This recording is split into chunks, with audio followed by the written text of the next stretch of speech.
नमस्कार। आज हम एक ऐसे साम्राज्य की कहानी देखेंगे जो भाईचारे की नींव पर बना, लेकिन एक सुल्तान के अहंकार की वजह से ताश के पत्तों की तरह बिखर गया। ये कहानी है लोदी सल्तनत के नाटकीय अंत और मुगल साम्राज्य के उदय की।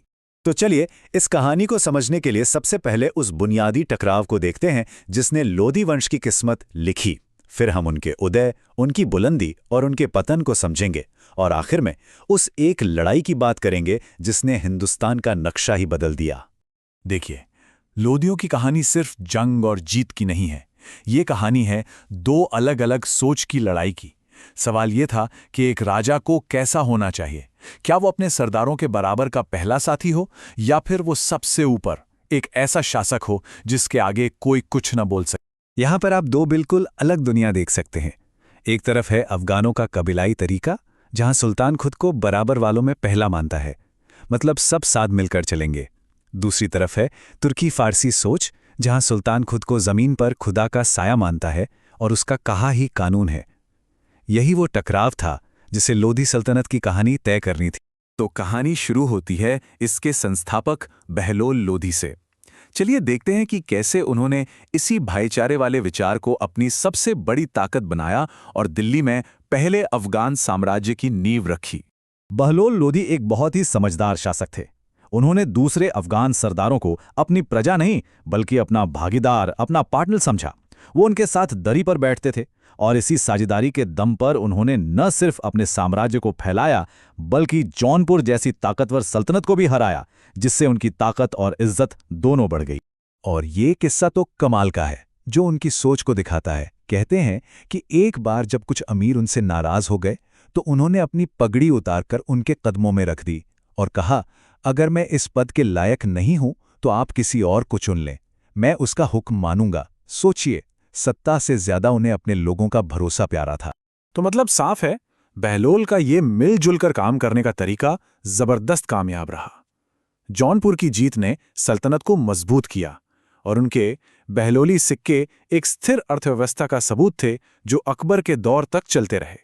लेकिन कहानी में एक मोड़ आता है। बहलोल के बेटे सिकंदर लोदी के साथ सब कुछ बदलने वाला था। सल्तनत अपने शिखर पर जरूर पहुंची, पर यहीं से उसकी बर्बादी की नींव भी पड़नी शुरू हो गई थी। सिकंदर का दौर एक तरह से एक सिक्के के दो पहलुओं जैसा था। एक तरफ उन्होंने आगरा जैसा खूबसूरत शहर बसाया, अनाज से टैक्स हटाकर लोगों को राहत दी। वो खुद एक कवि थे। लेकिन दूसरी तरफ उन्होंने सुल्तान की हैसियत को सबसे ऊपर कर दिया। अब वो सरदारों के बराबर नहीं, बल्कि उनसे बहुत ऊपर थे। इसी बात ने अफगान अमीरों के दिलों में नाराजगी के बीज बो दिए। वैसे उनकी विरासत हमें आज भी दिखती है। सिकंदर लोदी के मकबरे में पहली बार दोहरे गुंबद यानी डबल डोम का इस्तेमाल हुआ था।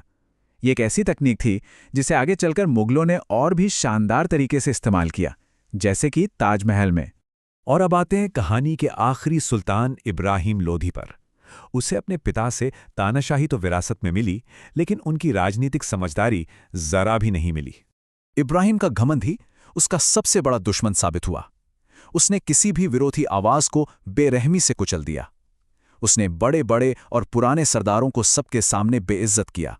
नतीजा, डर और अविश्वास का ऐसा माहौल बना कि साम्राज्य अंदर से ही खोखला होने लगा।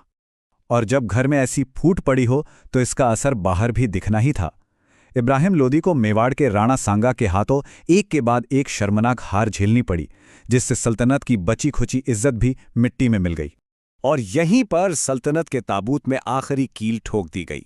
इब्राहिम के जुल्म से तंग आकर पंजाब के गवर्नर दौलत खान लोदी ने एक ऐसा कदम उठाया जिसके बारे में किसी ने सोचा भी नहीं था। उन्होंने काबुल के शासक बाबर को हिंदुस्तान पर हमला करने का न्योता भेज दिया। मतलब बाहरी दुश्मन के आने से पहले ही सल्तनत अंदर से हार चुकी थी। और इस न्योते ने भारत के इतिहास की सबसे अहम लड़ाइयों में से एक की जमीन तैयार कर दी, पानीपत की पहली लड़ाई। ये सिर्फ दो सेनाओं की जंग नहीं थी, ये दो युगों का टकराव था। आप देखिए, कागज पर देखें तो इब्राहिम लोदी की 1 लाख की फौज के सामने बाबर की छोटी सी सेना कहीं नहीं टिकती थी। लोदी के पास सैकड़ों हाथी थे, लेकिन ये लड़ाई ताकत की नहीं, तकनीक और रणनीति की थी। बाबर अपने साथ एक ऐसी चीज लाया था जो हिंदुस्तान ने पहले नहीं देखी थी, तोपें।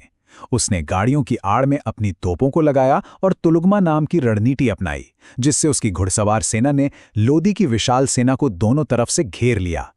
तोपों की आवाज से लोदी के हाथी ही बिधक गए और अपनी ही सेना को कुचलने लगे। कुछ ही घंटों में खेल खत्म हो गया। और इस हार का अंजाम क्या हुआ? इब्राहिम लोदी जंग के मैदान में ही मारा गया। वो दिल्ली का अकेला ऐसा सुल्तान था जो लड़ते हुए मरा, और उसकी मौत के साथ ही दिल्ली सल्तनत का भी अंत हो गया। तो इस पूरी 75 साल की कहानी से हमें क्या सबक मिलता है? ये पूरी कहानी एक चेन रिएक्शन की तरह है। बहलोल ने सहयोग से एक मजबूत साम्राज्य बनाया, सिकंदर ने उस सहयोग की नींव में दरारें डाली, और इब्राहिम के अहंकार ने उन दरारों को एक बड़े विद्रोह में बदल दिया, जिसका नतीजा था विश्वासघात और आखिर में सल्तनत का पतन। और ये कोई मामूली घटना नहीं थी। पानीपत में लोधियों की हार का मतलब था दिल्ली सल्तनत के 320 साल लंबे दौर का खात्मा और हिंदुस्तान में 300 साल से भी ज्यादा चलने वाले मुगल राज की शुरुआत। और अंत में ये सवाल हमारे लिए है, क्या लोदी साम्राज्य के पतन का कारण बाबर था, या बाबर तो बस वो तूफान था जिसने उस पेड़ को गिरा दिया जिसकी जड़ें अंदर से पहले ही खोखली हो चुकी थी?